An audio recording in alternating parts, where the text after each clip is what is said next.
warahmatullahi wabarakatuh, Bapak Ibu semuanya. Selamat siang, salam sejahtera untuk kita semuanya. Alhamdulillah kita bisa hadir di ruangan ini dalam rangka kita insya Allah akan menyaksikan atau mendengarkan diseminasi budaya positif yang akan disampaikan oleh Bu Desiana. Untuk pada siang hari ini, sebelumnya kami akan membacakan identitas singkat narasumber kita. Beliau ini bernama Desiana BD.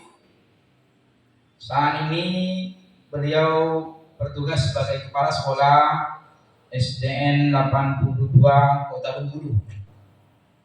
Beliau sebagai fasilitator program guru penggerak angkatan 10 di BPGP Sumatera Utara, sekaligus sebagai calon guru penggerak rekognisi di BPGP Sumatera Utara.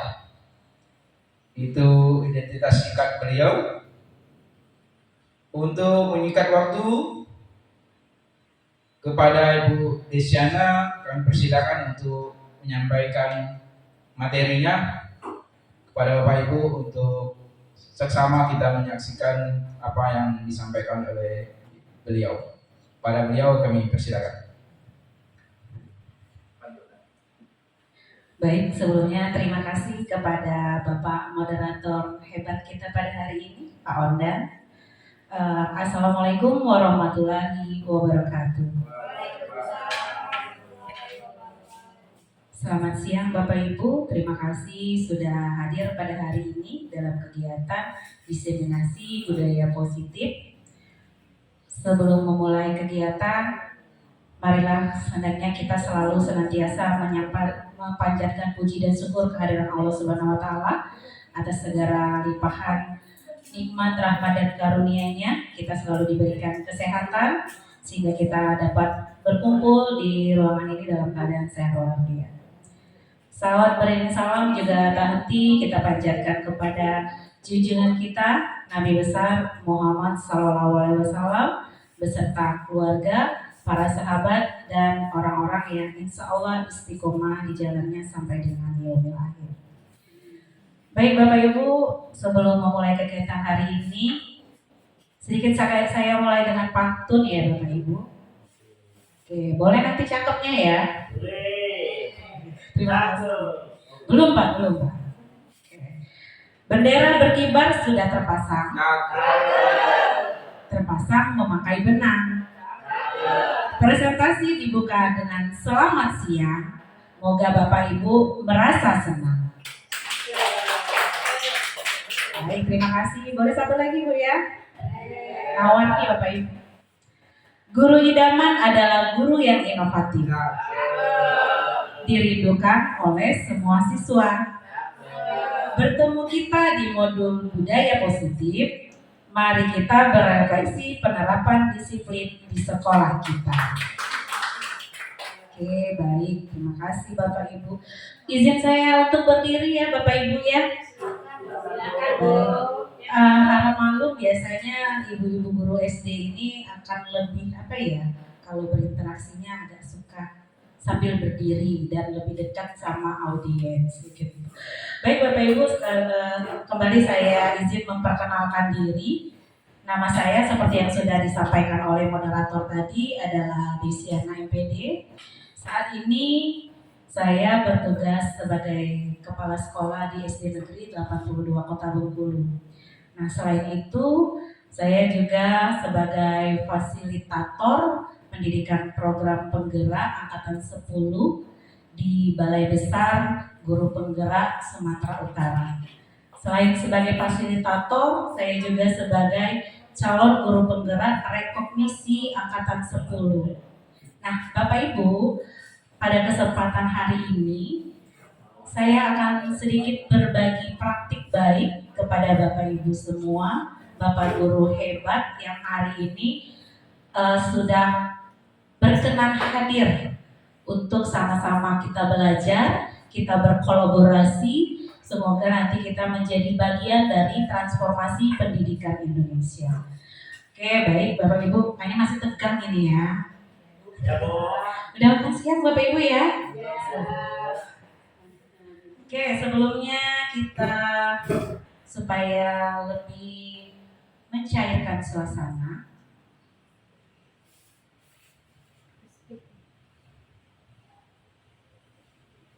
kita buka dengan game dulu ya Bapak Ibu ya. Oke. Nah Bapak Ibu, game kita hari ini adalah tebak warna. Jadi nanti Bapak Ibu memfokuskan dirinya untuk menebak warna, bukan dibaca tulisannya. Jadi sekali lagi Bapak Ibu ya, clue-nya baca warnanya, jangan tulisannya. Sudah siap Bapak Ibu? Siap. Oke, baik. Belum, Bapaknya semangat sekali, luar biasa ya. Oke, baik, kita mulai yang pertama. Kuning ya. Selanjutnya biru. Ingat Bapak Ibu, clue-nya tadi apa? Warna ya, bukan tulisan. Oke, baik, selanjutnya coklat Bapak Ibu ya Pak Surisana ya. Belum. Oke, selanjutnya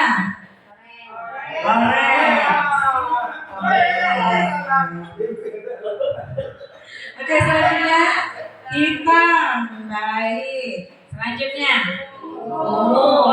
masih aman ya. Hijau, merah, putih, masih konsentrasi, biru, coklat, hitam, orange. Baik. Hijau, merah, ungu. Berarti masih aman ya, masih aman. Putih. Baru mulai. Kuning. Hijau. Biru.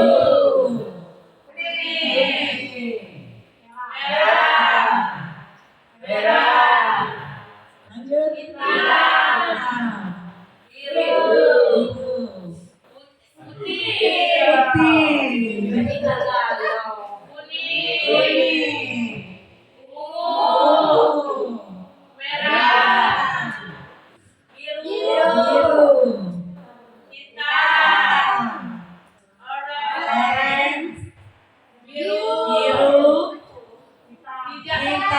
Hampir ya.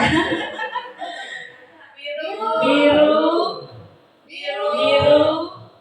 hijau, merah, hijau, merah, biru, kuning, ungu, coklat, biru,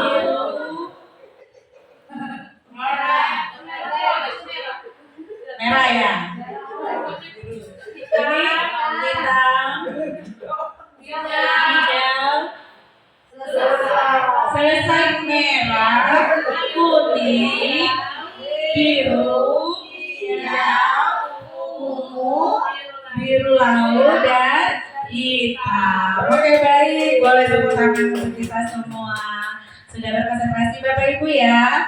Oke, baik. Selanjutnya kita akan kembali ke materi kita pada hari ini.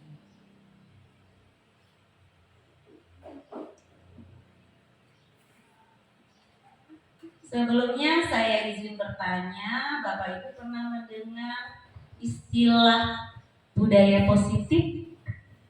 Belum, Bu. Belum? Oh Pak Dwidit sudah? Oke, baik. Kita sesinya aktif interaktif aja Bapak Ibu ya. Kita saling berdiskusi. Oke, baik, silakan coba Pak Dwidit. Ya, terima kasih Bu. Budaya positif itu sederhananya budaya itu kan sesuatu yang dilakukan berulang-ulang ya, atau sudah menjadi kebiasaan di suatu tempat. Terus positif sendiri ya adalah berlaku positif. Jadi budaya positif itu kami mengartikan bahwa sesuatu kebiasaan baik yang sudah menjadi tradisi, yang sudah menjadi kebiasaan di sebuah komunitas setempat. Oke, baik. Terima kasih. Boleh Bapak Ibu aplausnya untuk Pak Dwi. Sepertinya Pak Dwi sudah sangat paham ya tentang budaya positif. Nah, Bapak Ibu, mungkin sebagian juga seperti Pak Dwi sudah mengeksplor, sudah paham mungkin ya sekarang kita dunia digital Bapak Ibu ya. Jadi Bapak Ibu bisa belajar dari berbagai macam, baik itu di media sosial ya, maupun juga dengan teman-teman yang ada di komunitas Bapak Ibu. Nah, jadi yang disampaikan Pak Dwi tadi benar ya. Tapi nanti kita akan mengeksplor lagi lebih dalam tentang budaya positif tersebut. Oke, baik Bapak Ibu. Nah, ini Bapak Ibu, konsep inti dari budaya positif. Jadi di sini ada perubahan paradigma belajar. Nah, Bapak Ibu, seperti kita ketahui bersama, salah satu program yang saat ini sedang digaung-gaungkan oleh Kementerian Pendidikan, Riset dan Teknologi itu adalah tentang pendidikan guru penggerak. Nah, di mana melalui program ini Kementerian berharap akan muncul nih guru-guru yang sebagai agen perubahan pendidikan Indonesia. Oke, selanjutnya Bapak Ibu. Nah, konsep inti dari budaya positif itu juga salah satunya adalah disiplin positif. Nanti apa itu disiplin positif akan kita gali lebih dalam lagi ya Bapak Ibu. Nah, selanjutnya ada nilai-nilai kebajikan. Pernah dengar Bapak Ibu istilah nilai-nilai kebajikan? Pernah? Nah, pernah. Siapa mungkin yang akan membantu saya nih? Kira-kira yang ingin menyampaikan pendapatnya, pengetahuan awalnya tentang nilai-nilai kebajikan tersebut. Ibu Era boleh? Oke.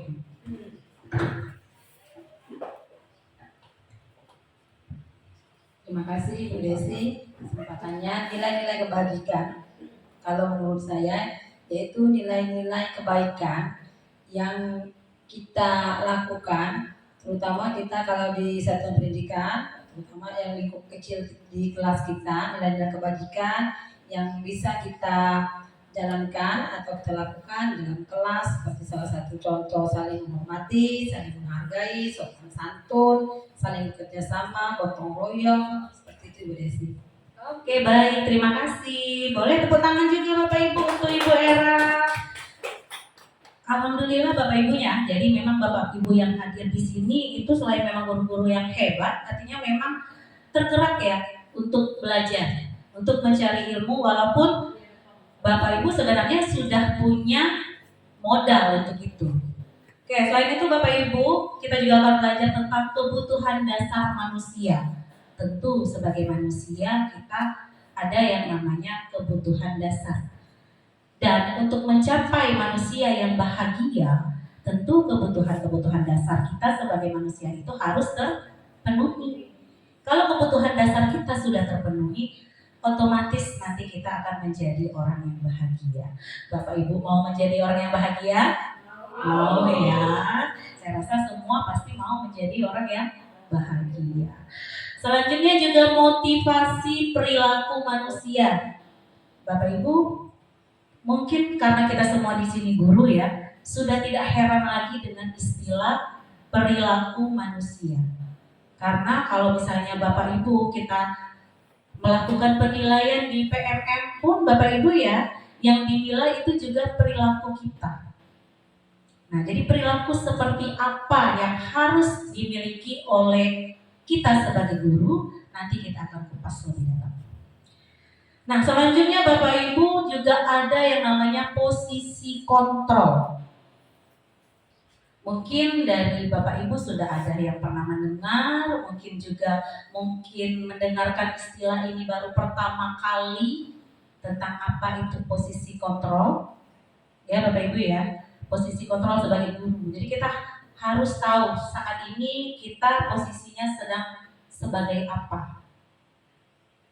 Nah, selanjutnya juga kita akan belajar tentang keyakinan kelas Bapak Ibu. Dan yang terakhir itu yang saat ini juga sedang marak-maraknya ya untuk diaplikasikan itu adalah segitiga restitusi. Oke, baik Bapak Ibu. Nanti ini materi yang akan kita kupas hari ini. Artinya nanti sama-sama kita belajar, sama-sama kita berkolaborasi. Bukan artinya saya lebih hebat daripada Bapak Ibu yang memang adalah guru-guru hebat, tapi kebetulan lebih dulu mendapatkan materi ini. Jadi di sini saya berdiri untuk membantu Bapak Ibu ya mengingat kembali dan kita sama-sama mengeksplor apa sih itu konsep-konsep budaya positif. Oke, selanjutnya Bapak Ibu, yang pertama pembelajaran dengan paradigma baru. Nah, di sini seperti Bapak Ibu bisa lihat di PPT yang ditayangkan, pembelajaran dengan paradigma baru itu merupakan pembelajaran yang dirancang berdasarkan prinsip pembelajaran berdiferensiasi. Sehingga para peserta didik belajar sesuai kebutuhannya berdasarkan tahap perkembangan sesuai teori psikologi modern yang mewujudkan profil belajar Pancasila. Nah, Bapak Ibu di sini mungkin pernah mendengar pembelajaran berdiferensiasi? Belum? Belum Bapak Ibu ya. Nah, Bapak Ibu, salah satu bentuk budaya positif yang harus kita lakukan itu adalah pembelajaran berdiferensiasi Bapak Ibu. Di mana nanti kita sebagai guru itu mengajarkan anak itu sesuai dengan kebutuhan dari peserta didik. Nah, peserta didik itu tidak serta-merta, kalau dulu kita menganggap ya Bapak Ibu, salah satunya pernah dengar istilah tabula rasa? Ya, pernah Bu. Ya. Apa Bu Jarman? Teori tabula rasa itu kalau saya tidak salah ya, dia menganggap bahwa anak itu seperti kertas putih. Jadi tugas guru adalah memberikan tulisan-tulisan kepada di kertas putih itu sehingga mereka bisa menjadi berkembang pemahamannya. Oke, baik. Luar biasa. Tepat sekali ya Ibu Jarman. Karena tabula rasa itu bukanlah teori baru ya. Nah, jadi kalau di tabula rasa itu kita menganggap siswa itu adalah kertas putih atau kertas kosong. Dan kita yang bertugas untuk menuliskan atau membentuk istilahnya ya, membentuk anak itu sesuai dengan kehendak kita. Nah, tapi kalau di pembelajaran diferensiasi dan juga dari pemikiran filosofi Ki Hajar Dewantara, anak itu bukanlah kertas kosong Bapak Ibu.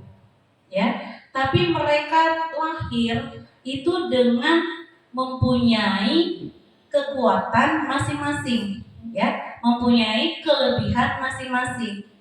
Nah, begitu juga nanti tugas kita sebagai guru itu mengajarkan anak supaya anak itu semangat, termotivasi.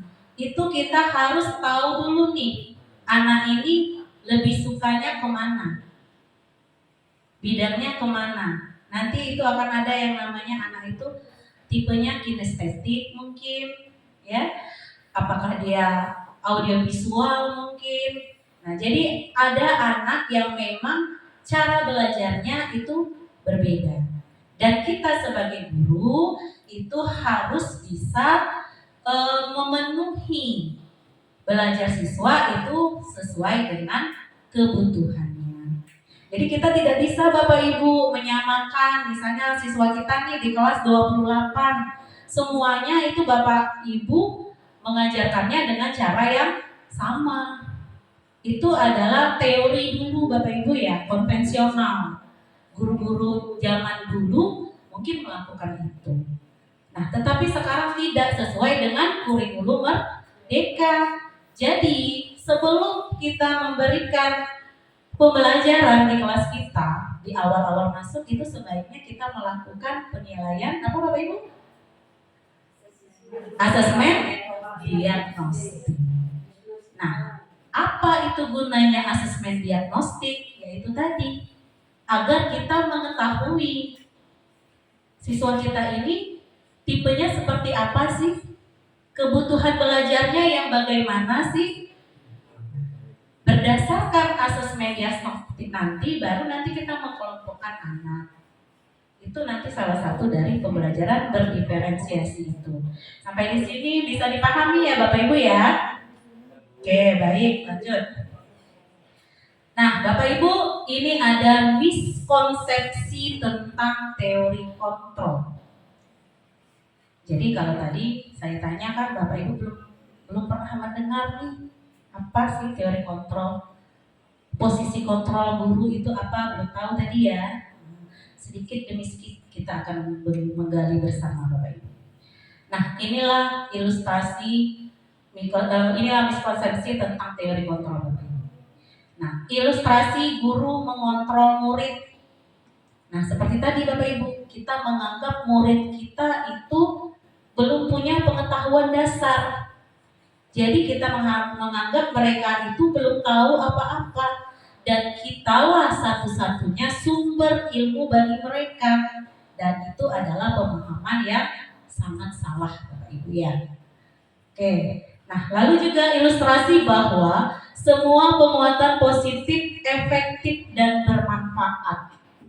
Nah, jadi gitu Bapak Ibu. Jadi semua penguatan itu positif, efektif, dan bermanfaat. Padahal itu belum tentu.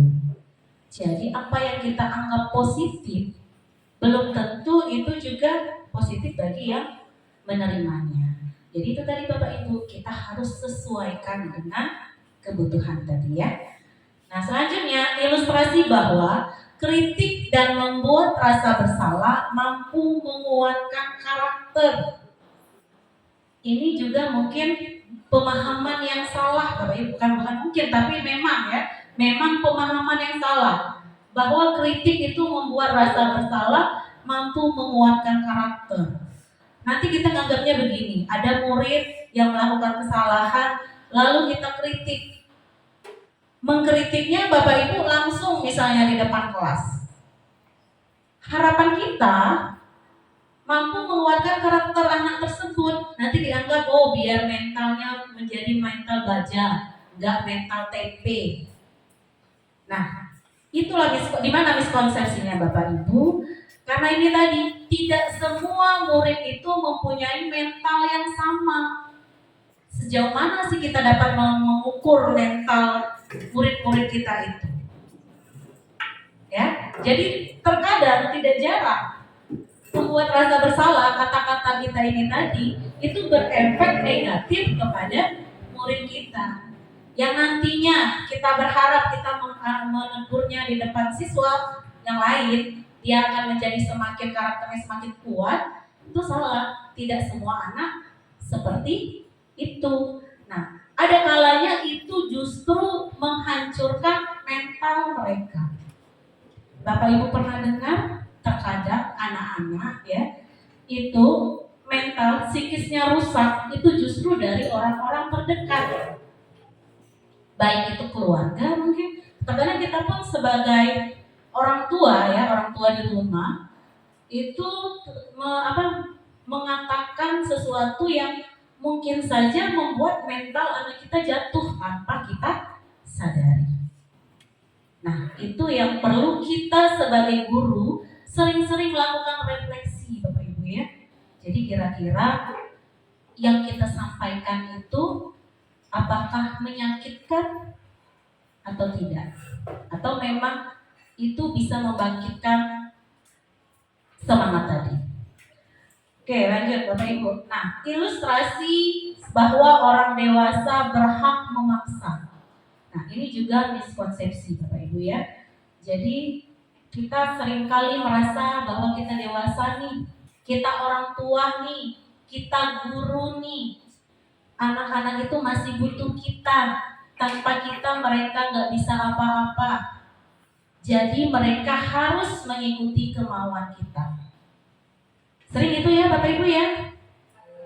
Terkadang misal ya Bapak Ibu dalam penentuan anak-anak kita misalnya di rumah deh, untuk penentuan pemilihan jurusan biar mereka mau sekolah. Mestinya tadi kita kembali ke kebutuhan dasar manusia. Anak tadi juga punya hak Bapak Ibu. Kita bisa bertanya, kamu maunya apa sih? Setelah ini kamu mau melanjutkan kemana sih? Terkadang itu orang tua memaksakan cita-citanya yang tidak kesampaian kepada anaknya. Sering terjadi Bapak Ibu ya? Gitu. Jadi ada anak yang terpaksa mengikuti keinginan orang tuanya. Terkadang di tengah jalan itu apa yang menjadi tujuan orang tuanya justru tidak tercapai. Oke, baik, selanjutnya Bapak Ibu. Nah, ini mengubah paradigma stimulus respon ke pendekatan teori kontrol.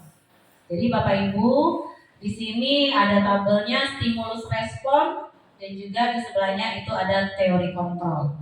Nah, yang pertama kita lihat realitas kebutuhan kita Bapak Ibu ya. Sedang realitas kebutuhan kita berbeda.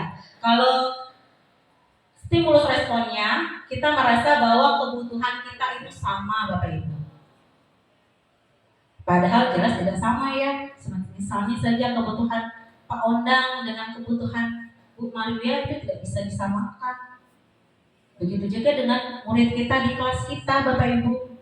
Jadi misalnya si Ratna dengan si Hafiz itu kita menganggap kebutuhannya sama. Dia perlu belajar KPK, semuanya harus pintar FPB, dan kita memberikannya dengan cara yang sama. Padahal kebutuhan mereka tadi berbeda. Selanjutnya, ada stimulus semua orang melihat hal yang sama. Sedangkan berdasarkan teori kontrolnya, setiap orang memiliki gambaran yang berbeda. Misal ini Bapak Ibu, saya punya pegang air mineral ya, air mineral. Kita semua adalah, kalau kita menganggap semua diri kita sama, mungkin yang dilihat itu sama. Coba deh saya ingin berinteraksi, Ibu Maria. Apa yang Ibu lihat dari air mineral ini? Airnya berwarna jernih, berwarna bening. Airnya berwarna bening. Itu hal pertama yang Ibu lihat, ya, airnya berwarna bening. Mungkin bisa Bapak siapa? Pak Ondang. Nah, oke, Pak Ondang. Hal pertama apa yang Bapak lihat dari yang saya pegang ini? Ada tulisan di mineral. Ada tulisan remineral. Remineral itu ada jargonnya Bapak Ibu ya. Apa jargonnya? Iya, ada manis-manisnya. Seperti Bapak Ondang ya. Jadi setiap orang itu tidak sama Bapak Ibu. Walaupun yang dilihatnya itu adalah satu benda yang sama. Jadi yang terpikir, yang terlintas di dalam pikirannya juga belum tentu sama. Seperti Bu Marwia langsung melihat, oh airnya putih jernih. Kalau Pak Ondang itu yang dilihatnya tulisannya Bu, le mineral. Mungkin nanti Ibu Jarma lain lagi melihat yang saya pegang ini apa.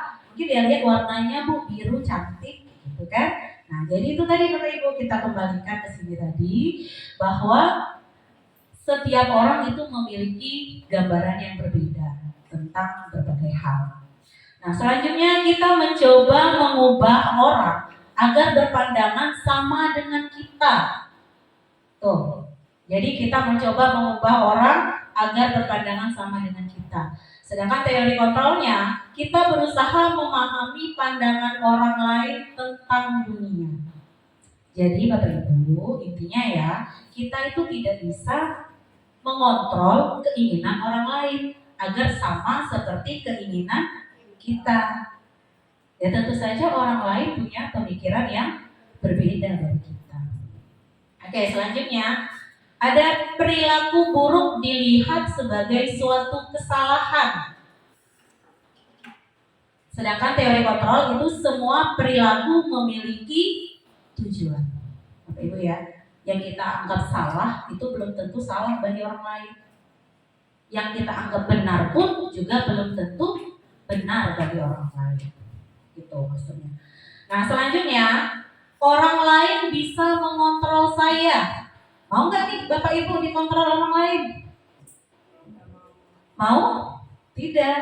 Kadang kita pasangan aja Bapak Ibu ya, suami istri yang sudah bertahun-tahun hidup bersama, itu saja ada beberapa hal yang mungkin kita tidak mau dikontrol oleh pasangan kita. Karena kita adalah manusia yang juga punya ide, pemikiran, dan keinginan sendiri. Tapi kembali kalau itu demi kebaikan ya Bapak Ibu, bukannya artinya nanti pulang-pulang di sini ibu-ibunya nggak mau lagi nih dengerin bapak-bapaknya di rumah.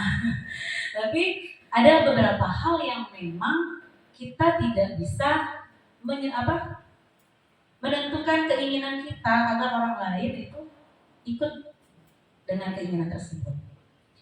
Oke, selanjutnya Bapak Ibu, pemaksaan ada pada saat bujukan gagal. Seringkali gitu kan Bapak Ibu ya. Setelah kita gagal membujuk seseorang, maka kita akan memaksa supaya orang tersebut mengikuti sesuai keinginan kita. Misalnya ada anak nih nggak buat PR, setelah kita bertanya terus kita bujuk, ternyata masih juga.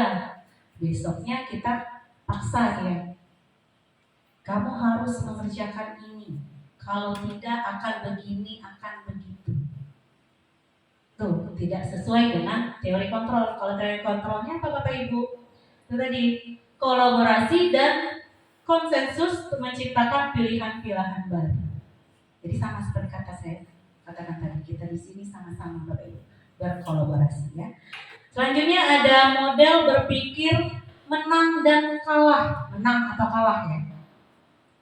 Sedangkan kalau teori kontrolnya itu adalah model berpikir menang-menang. Jadi saya menang, Anda menang. Jadi kita sama-sama menang. Agar apa? Sama-sama senang tadi. Gitu. Jadi jangan sampai kita aja yang senang, orang lain tidak merasa senang. Oke, next ya Bapak Ibu. Nah, ini disiplin positif. Kita bahas satu-satu tadi kan Bapak Ibu ya. Nah, kalau disiplin positif itu disiplin saya rasa Bapak Ibu semua sudah tahu ya, sudah paham dan sudah menerapkan serta sudah mengaplikasikannya. Nah, disiplin itu Bapak Ibu berasal dari kata disiplina yang artinya belajar. Ingat Bapak Ibu, kembalikan ke artinya, disiplin itu belajar. Jadi kalau misalnya orang ada peraturan yang dibuat terus kita menganggapnya dia tidak disiplin, belum tentu, karena mungkin itu adalah proses belajar dia tadi. Oke, selanjutnya disiplin mengacu pada disiplin diri yang memiliki tanggung jawab terhadap apa yang dilakukannya berdasarkan nilai-nilai yang diyakini. Nah, disiplin positif merupakan salah satu cara penerapan disiplin yang bertujuan untuk menumbuhkan kesadaran serta memberdayakan peserta didik tanpa imbalan atau penghargaan, reward, ancaman, atau hukuman. Jadi benar tadi yang disampaikan oleh Pak Dwi Dit, ya, cuman sedikit kurang lengkap saja. Jadi itu Bapak Ibu. Jadi kalau kembali dari sini Bapak Ibu sudah paham tuh, sudah tahu tuh apa itu disiplin positif. Jadi saya ulangi, disiplin positif merupakan salah satu cara penerapan disiplin yang bertujuan untuk menumbuhkan kesadaran serta memberdayakan peserta didik tanpa imbalan penghargaan berupa reward, ancaman, atau hukuman. Ini loh yang sering belum berhasil kita laksanakan. Jadi misalnya kita terlalu sering mengkondisikan Bapak Ibu. Itu makanya kenapa sekarang itu perankingan itu dihapuskan. Salah satunya ini tadi Bapak Ibu. Jadi bukan tumbuh dari kesadaran. Misal juga kita sering dengan siswa kita, kita memberikan PR tuh. Terus anak itu terbebani, Bapak Ibu, misalnya ya, terbebani.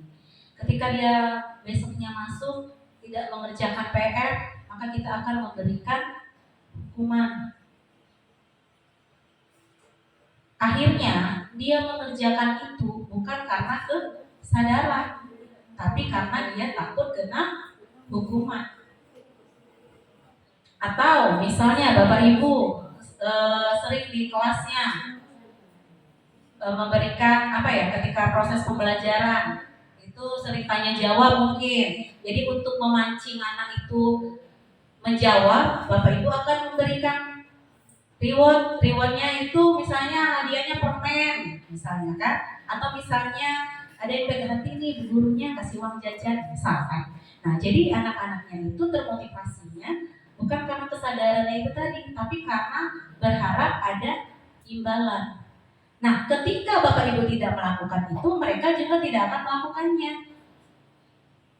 gitu.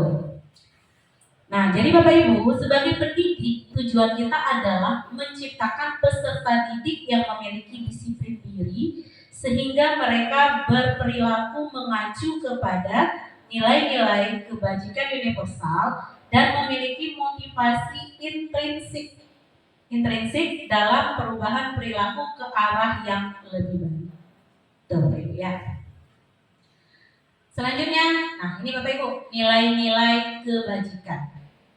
Nah, nilai-nilai kebajikan tadi kalau saya tanyakan, Bapak Ibu pernah dengar nilai-nilai kebajikan?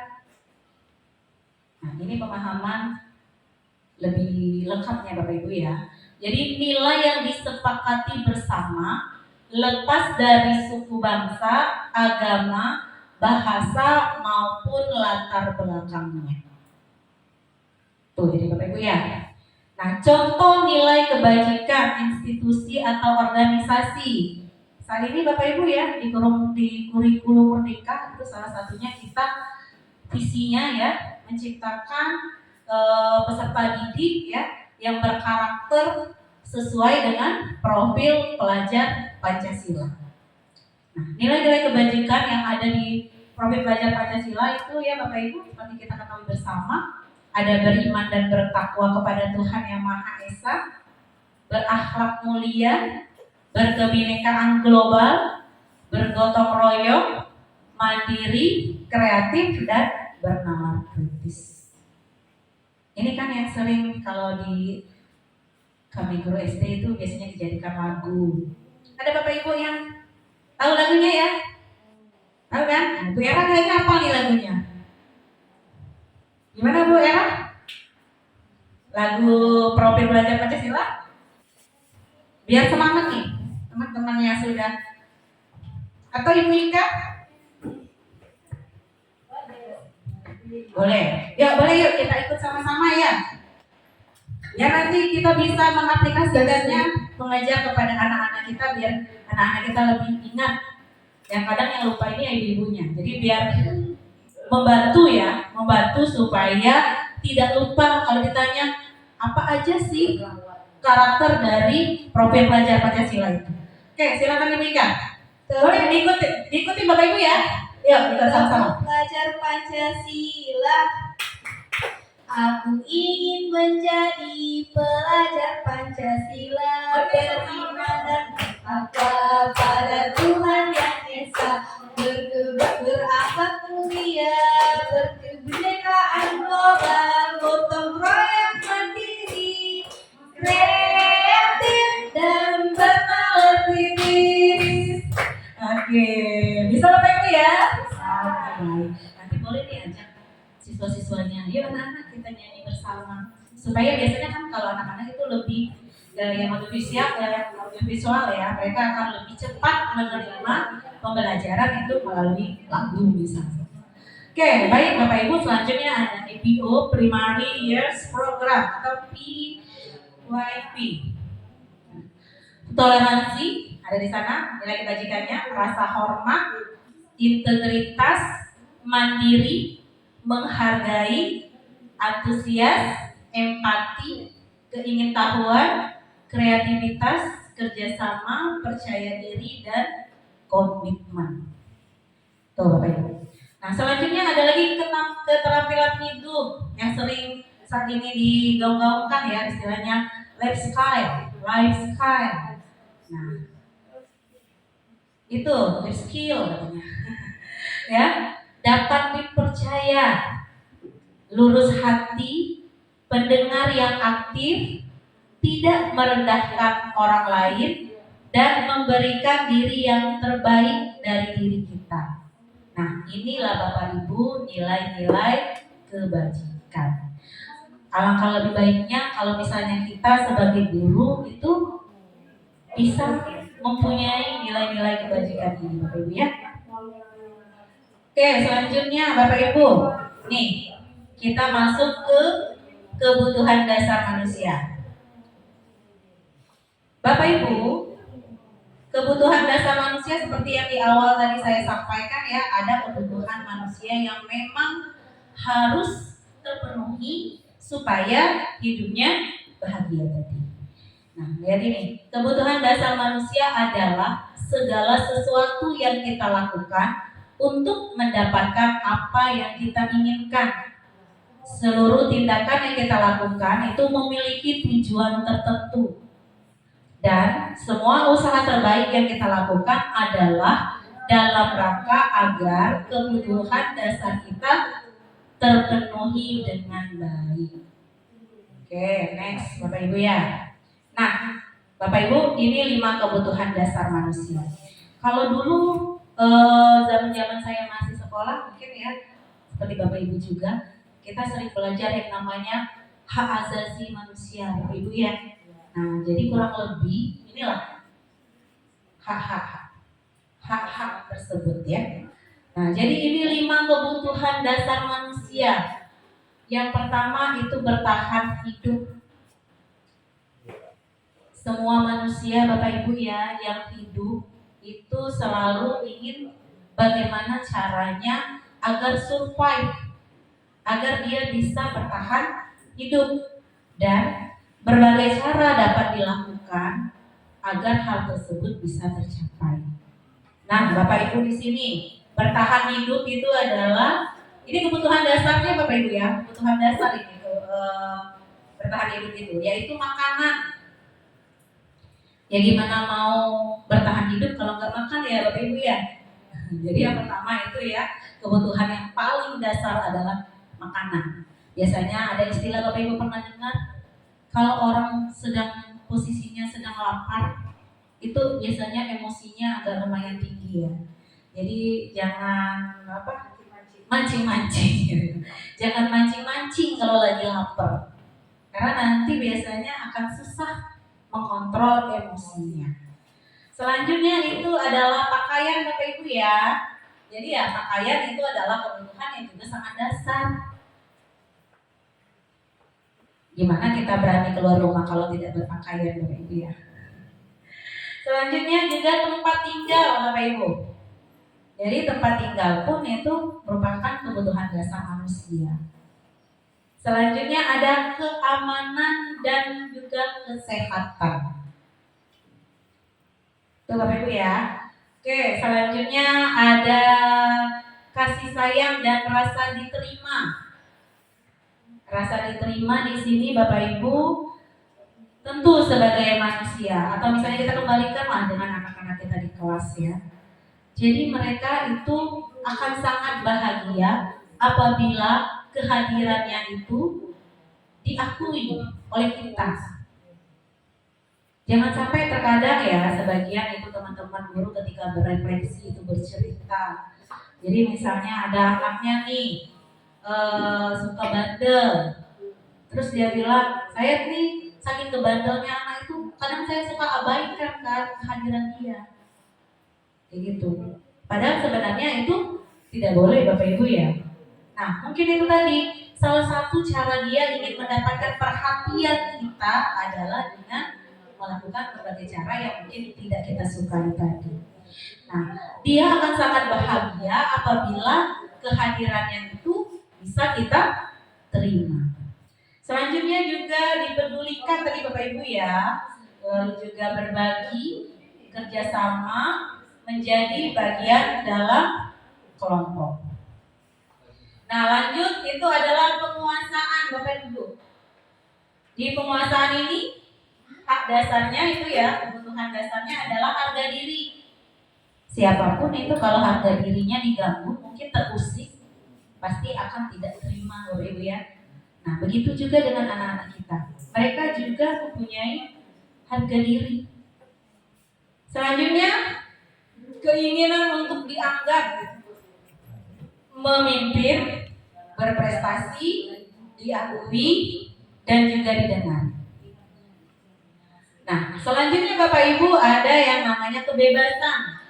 Kebebasan di sini adalah mandiri, memiliki pilihan, mencoba hal baru, dan mampu mengendalikan arah dirinya. Nah, selanjutnya yang terakhir itu Bapak Ibu adalah kesenangan. Bermain ya, kesenangan yang suka dilakukan anak-anak itu misalnya bermain, humor, antusias, dan juga tertawa, bahagia ya. Sekarang Bapak Ibu pernah dengar ada istilah tertawa karir? Pernah dengar istilah tertawa karir?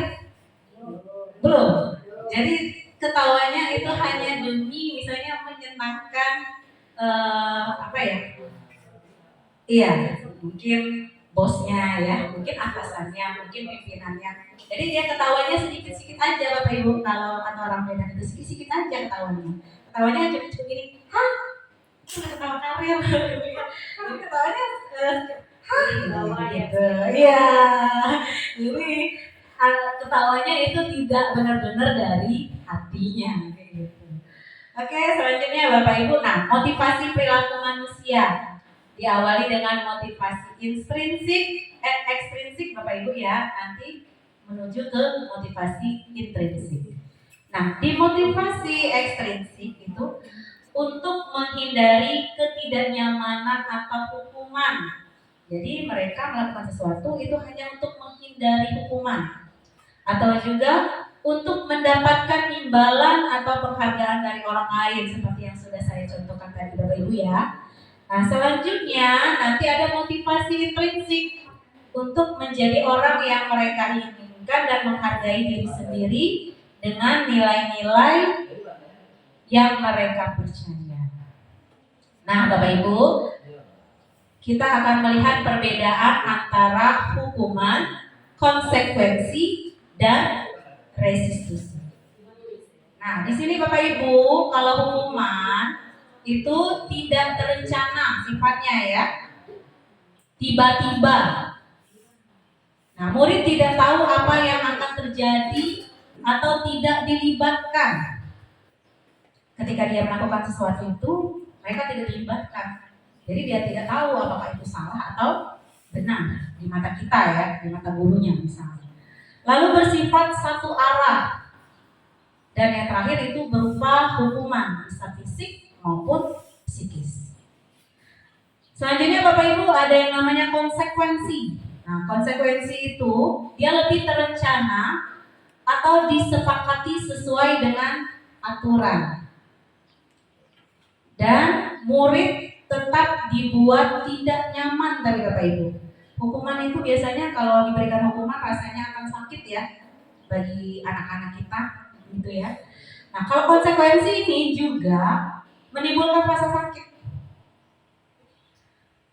Yang berikutnya itu murid tetap dibuat tidak nyaman tadi, masih ada rasa sakitnya. Selanjutnya sikap guru selalu memonitor murid.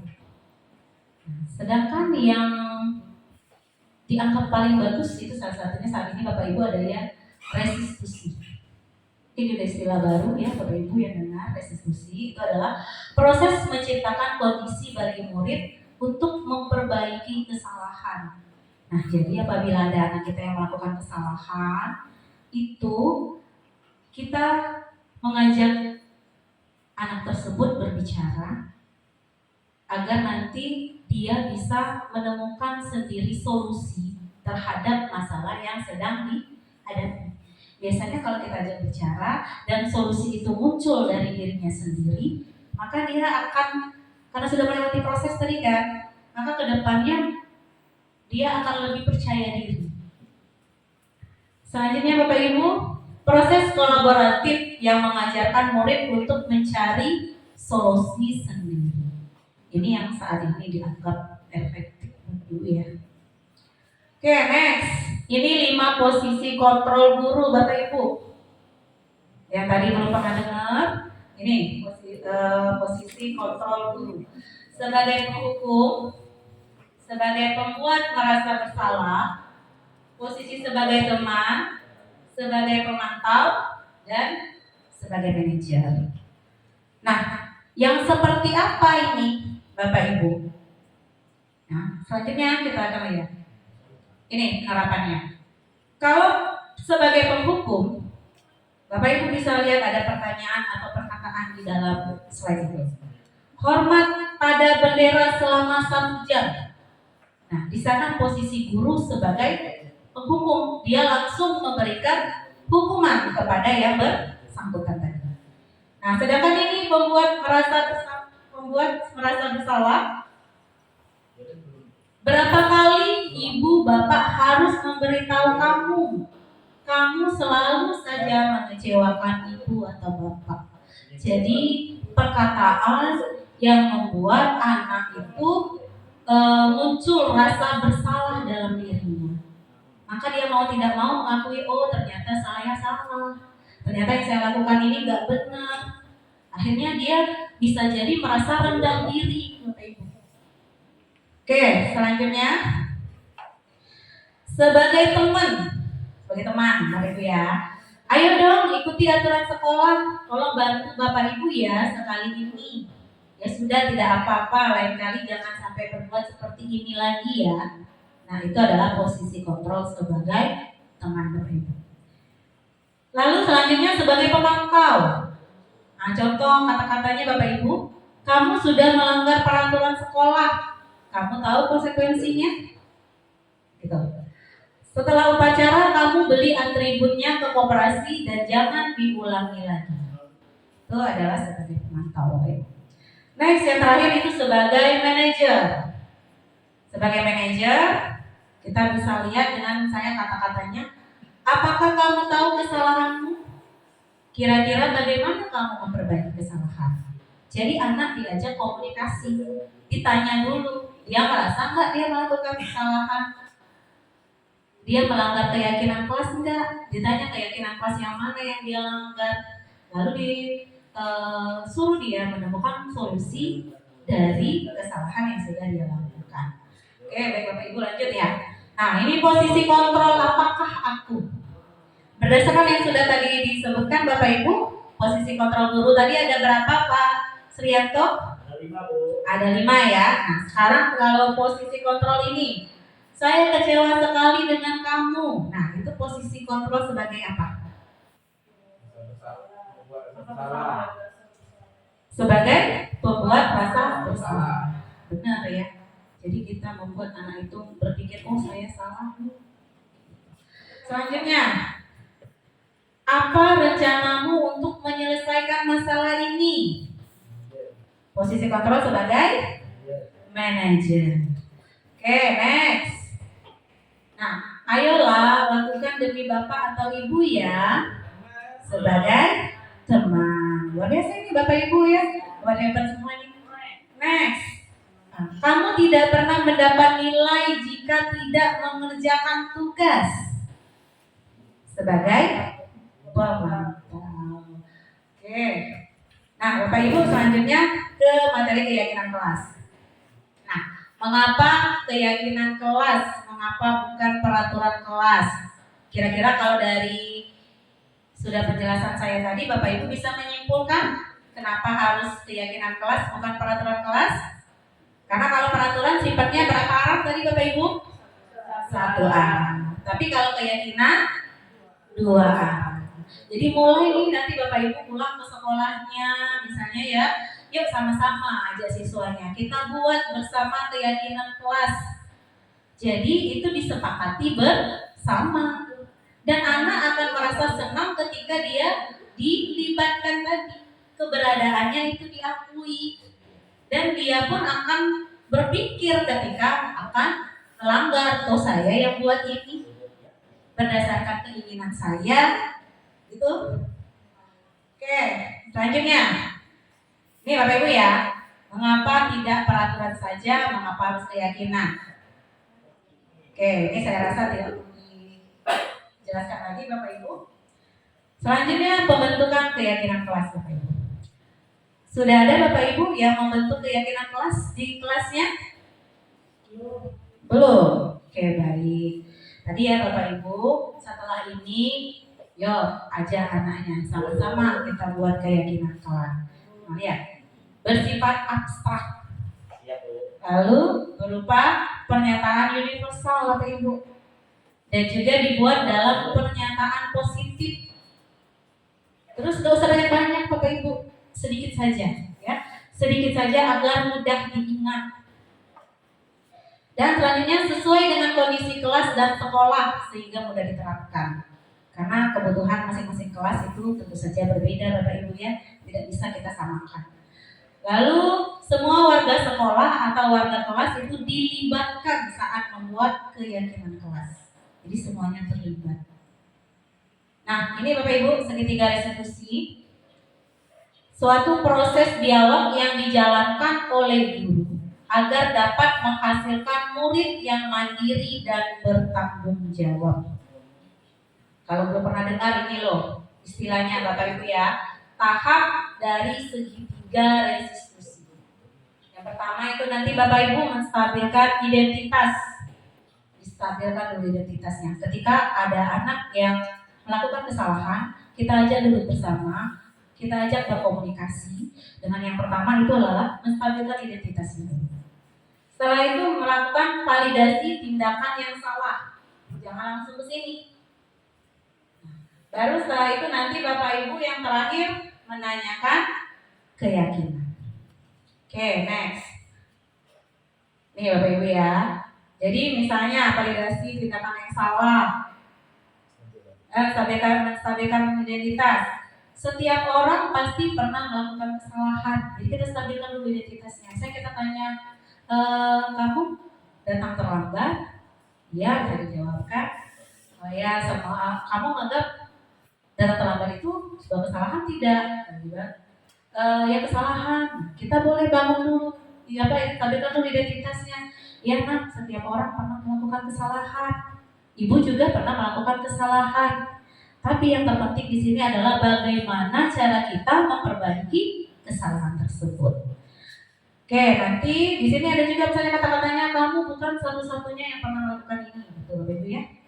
Nah, lalu misalnya ini, lalu baru ke validasi tindakan yang salah. Kita tanyakan dulu, kamu tentu punya alasan mengapa melakukan itu, atau adakah cara yang lebih efektif untuk mendapatkan apa yang kamu butuhkan? Nah, setelah itu Bapak Ibu baru kita menanyakan keyakinan. Lalu ditanya nanti keyakinan kelas apa yang telah kita sepakati. Dan misalnya kamu ingin menjadi orang yang seperti apa? Kita tanyakan keyakinannya. Sini tadi Bapak Ibu ya, seperti yang sudah saya sampaikan barusan, stabil identitasnya. Dengan ini adalah contoh-contoh kata-kata yang bisa Bapak Ibu sampaikan nanti ketika Bapak Ibu melakukan segitiga restitusi kepada siswanya. Nah, ini contoh validasi tindakan yang salah.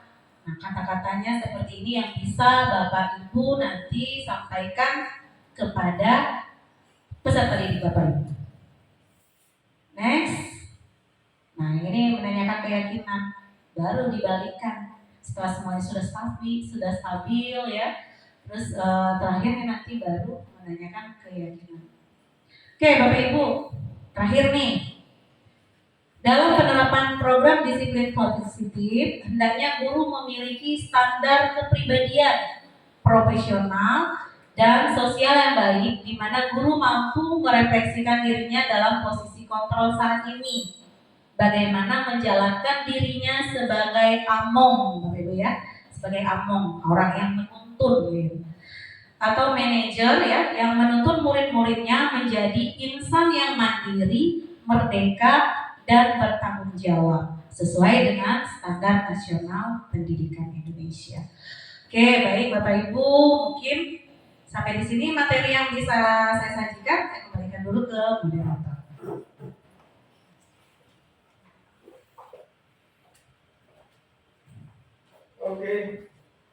Oke, terima kasih Bu Desiana, narasumber hebat kita Bapak Ibu telah memaparkan diseminasi berkenaan dengan budaya positif. Bapak Ibu sekalian, karena masih ada waktu, mungkin kita buka sesi tanya jawab. Untuk tanya jawab ini kami persilakan para Bapak Ibu, mungkin ada yang perlu ditanyakan atau umpan balik yang sifatnya membangun untuk Bu Desiana, kami persilakan. Siapa? Bu Helena, silakan.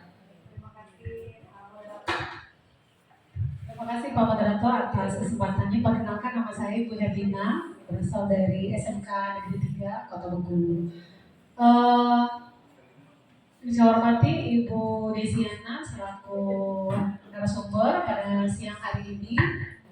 Jadi gini deh Bu, saya kan sering dengar ya, ada teman-teman yang mengumpamakan kesepakatan belajar dengan keyakinan kelas. Nah, itu sama atau berbeda tuh? Keyakinan kelas dan kesepakatan belajar. Kalau berbeda, di mana bedanya? Kalau sama, kenapa harus namanya berbeda seperti itu? Terima kasih Bu. Assalamualaikum warahmatullahi wabarakatuh. Waalaikumsalam warahmatullahi wabarakatuh. Terima kasih Ibu. Cukup gamblang pertanyaannya Bu narasumber, perbedaan antara kesepakatan belajar dan keyakinan kelas. Silakan Bu Desiana untuk menjawabnya. Oke, baik, terima kasih pertanyaannya Bu Helen. Kalau kita tampung dulu Pak, cukup langsung dijawab saja ya. Oke, baik Bapak Ibu, tadi penjelasan saya tentang keyakinan kelas sudah bisa dipahami Bapak Ibu ya, sudah bisa ya. Artinya nanti Bapak Ibu ketika di dalam kelasnya itu kita buat dulu keyakinan kelas sebelum misalnya kita mau memasuki program pembelajaran Bapak Ibu ya, bisa di awal semester misalnya ya, kita sama-sama nih yuk ajak anaknya kita buat dulu keyakinan kelas itu untuk menumbuhkan disiplin positif. Nah, kalau kesepakatan belajar Bapak Ibu, kesepakatan belajar itu biasanya dia ini dianggap berbeda tidak juga, tetapi dianggap sama pun ya terkadang bahasanya itu yang membedakan gitu. Jadi kesepakatan belajar itu biasanya nih lebih ke guru-guru yang setiap hari nih kita kalau mau memulai proses pembelajaran kita ajak dulu anak. Jadi kesepakatan belajar itu bisa berubah, tidak selalu tidak selalu sama. Misalnya nih kita hari ini mau belajar matematika nih, kita ajak nih anak-anak. Yuk kita sepakati dulu proses pembelajaran kita hari ini. Misalnya apa? Tidak boleh keluar masuk misalnya. Terus misalnya kalau mau izin itu seperti apa? Atau kalau misalnya mau bertanya harus mengacungkan jari terlebih dahulu. Nah, setiap mengawali proses pembelajaran itu Bapak Ibu bisa melakukan kesepakatan belajar. Nah, kesepakatan belajar itu untuk proses pembelajaran kita pada hari itu. Begitu juga biasanya ini akan lebih banyak digunakan kalau di sekolah dasar itu guru kelas ya. Tapi kalau misalnya di satuan pendidikan seperti SMP atau SMA itu guru mapel. Jadi masing-masing mapel itu punya kesepakatan belajar sendiri-sendiri. Nah, sedangkan keyakinan kelas itu biasanya kita buat bersama dengan wali kelas ya. Itu di awal-awal proses pembelajaran. Dan itu dari keyakinan kelas ini tadi yang diharapkan nantinya menumbuhkan budaya positif dari anak-anak kita, kayak gitu. Mungkin seperti itu Ibu Helen ya.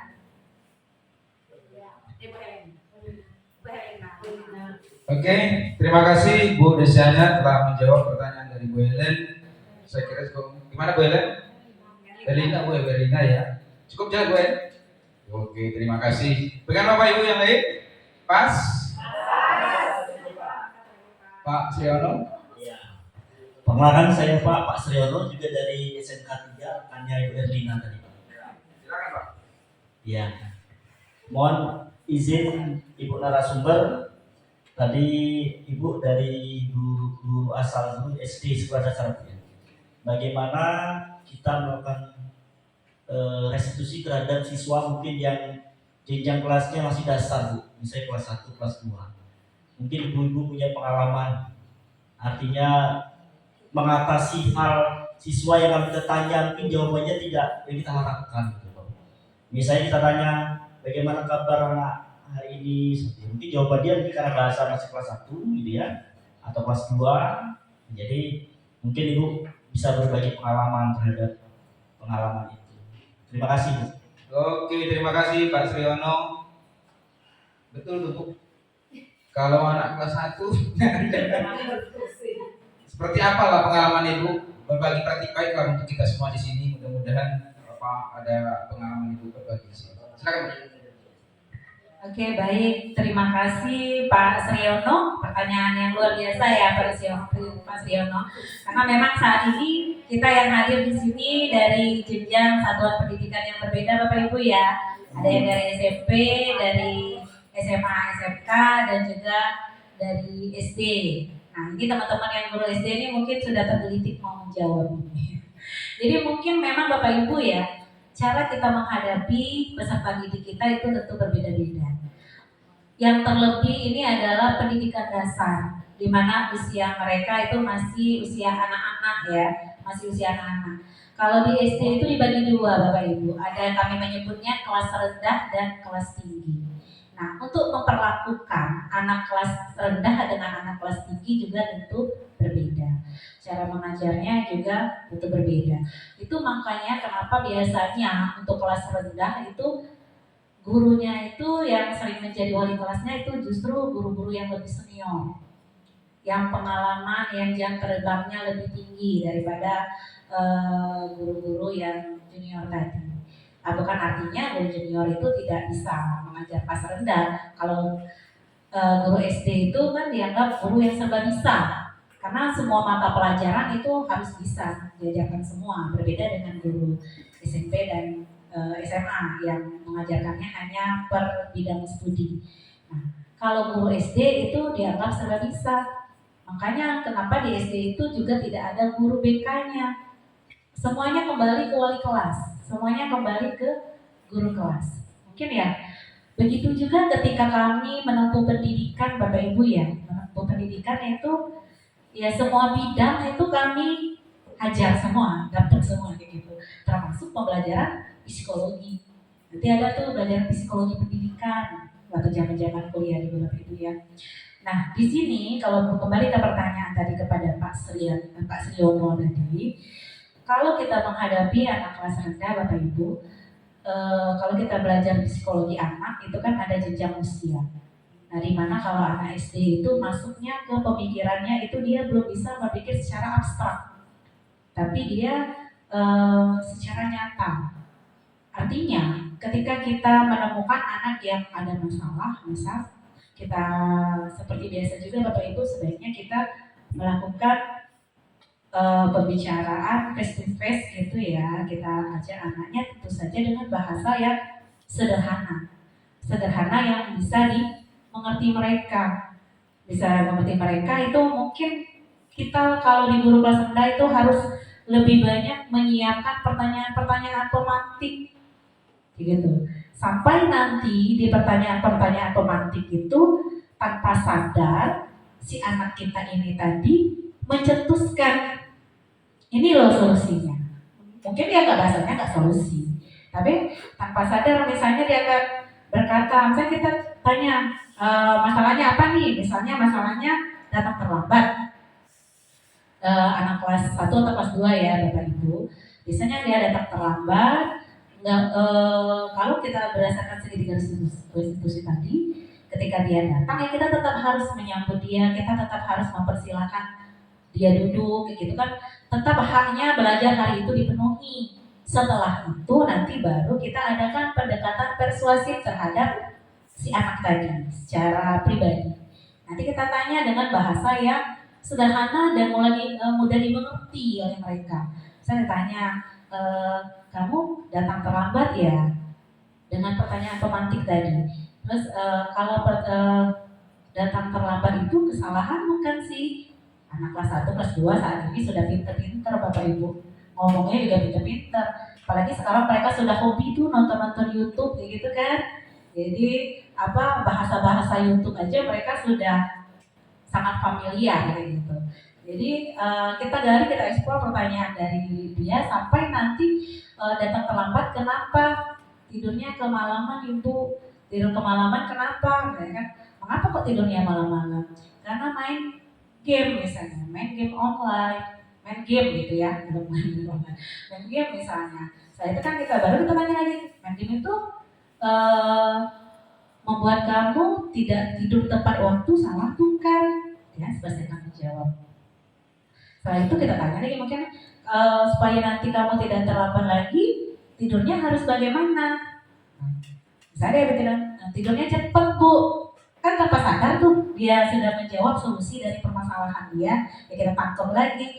Oh ya, jadi masalah siapa tadi misalnya datang terlambat karena bermain game dan tidurnya jadi kemalaman.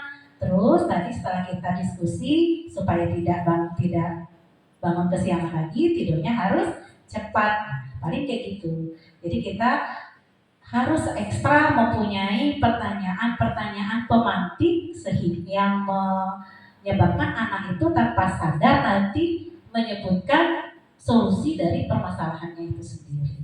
Mungkin seperti itu Pak Sriono ya. Baik Bu, terima kasih.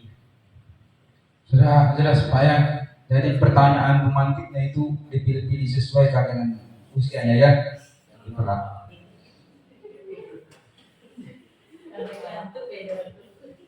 Baik Bapak Ibu semuanya, berakhir sudah kegiatan diseminasi kita tentang budaya positif yang disampaikan oleh narasumber hebat kita Ibu Desiana. Mudah-mudahan apa yang beliau sampaikan yang kita tanyakan tadi dan kemudian ada praktik baik yang beliau ceritakan kepada kita, mudah-mudahan bisa kita laksanakan, kita bisa ambil pelajaran dari apa yang beliau sampaikan tadi. Boleh kita kasih hapus untuk Ibu narasumber hebat kita. Terima kasih atas kebersamaannya. Mudah-mudahan kita ketemu lagi pada lain kesempatan. Saya tutup. Assalamualaikum warahmatullahi wabarakatuh.